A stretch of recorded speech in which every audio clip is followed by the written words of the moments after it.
if you are a Knicks fan, you should be excited coming into this next season. It's been a very long time.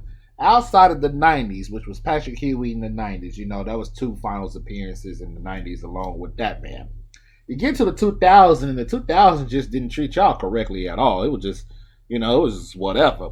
The 2010s had two good years, two really solid years to make the playoffs under the Carmelo Anthony era. But then the 2020s hit. And since the 2020s been hitting, it's been hitting.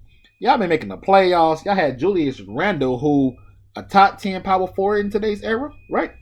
Julius Randle bust out and became really good for y'all. And then you turn around, you add in Jalen Brunson to the team, and then the team continued to get better and better and better. And this offseason, y'all got rich. Oh, y'all got rich.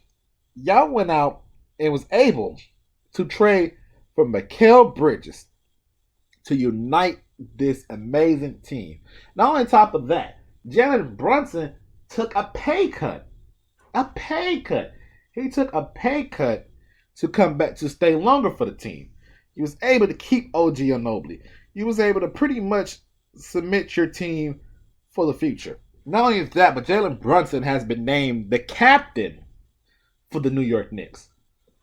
What's there to complain about? I'm not even going to lie. What's there to complain about? Absolutely nothing to complain about. Like I said, if you're a Knicks fan, you should be happy. You should be smiling ear to ear. You should be very excited. I think it's going to be a very good year. Last season, during the playoffs, y'all was my third watch teams in the playoffs, quite honestly. It was my Thunder, it was the Magic, and it was you guys. And I think it was y'all, then the Magic, I should say. It was y'all, then the Magic. But you guys impressed me. It was very impressive. Jalen Brunson, the way Jalen Brunson was playing was very impressive. I was very surprised about the way he played. Played really well. He played like a star going into superstar status. In my ranking, I don't even have him as a star yet. I still have him as an all-star that's playing like a star player.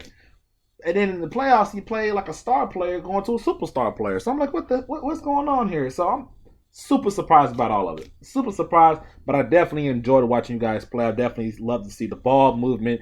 I like the way that Jalen Brunson pretty much took over the team because he had to.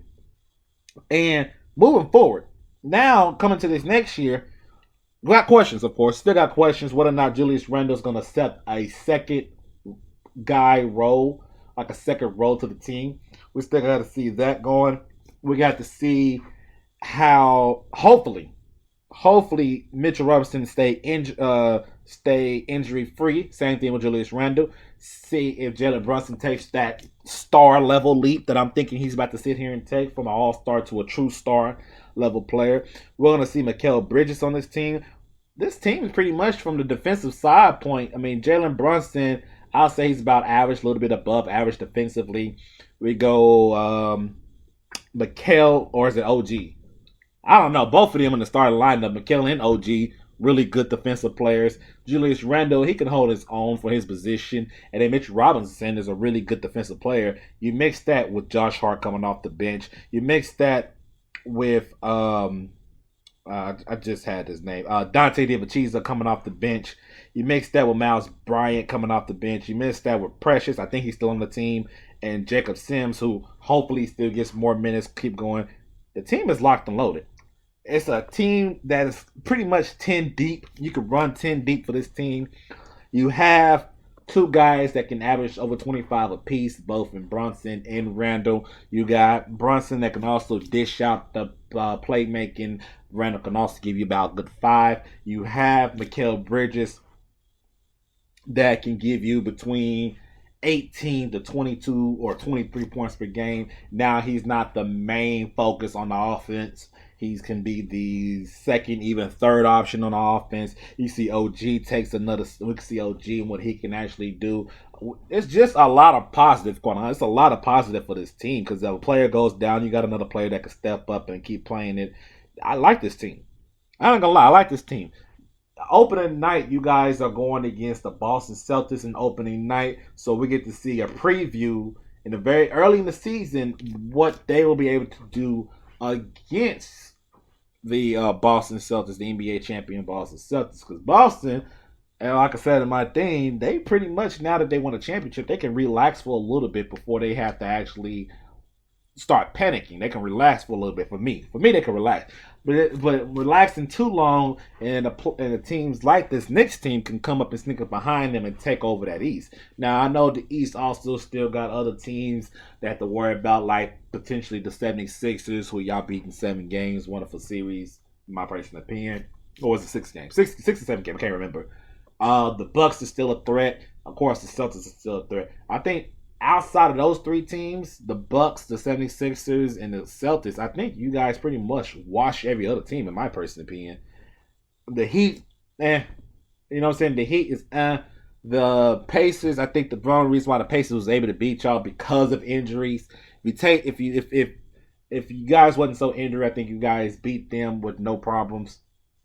It's pretty much y'all East. It's pretty much what I can see right now. You guys are at least second round matchup against one of those 3 teams, and even so, you know what I'm saying. Even so, I think y'all can still get them in a playoff series. Now it's just hopefully it's equals a conference finals, NBA finals appearance. Now, I'm not going to say you guys need to make the conference finals and need to make the NBA finals. There's no need for that because this year alone, with fully healthy roster, we'll see exactly what Julius Randle's worth truly is. Is it worth bringing him back on an X amount of deal? Is it worth keeping him on a roster? Because if it is, that's one thing. If it's not, that's fine. That's 1,000% fine. So, Knicks fans, you better have a smile on your face. You better be happy listening. You get a lot of praise. I will be focusing on your team.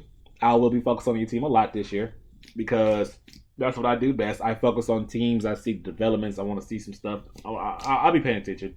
No way, I'll be paying attention to see how everything works out. But I'm definitely excited for Knicks fans because you guys suffered way too long. You guys suffered way too long, and it's about time you guys be a little bit happy. Don't forget, the game of basketball is better when the Knicks are also a good team. And yeah, it's pretty much just excitement all around. Excitement all around. But that's my personal opinion. That's just me. That's just my personal opinions. You guys hit the like, comment, and subscribe. Let me know what y'all thinking about this team. Y'all liking it too? Because I like it. I definitely like it. But I will catch you guys on the next NBA team.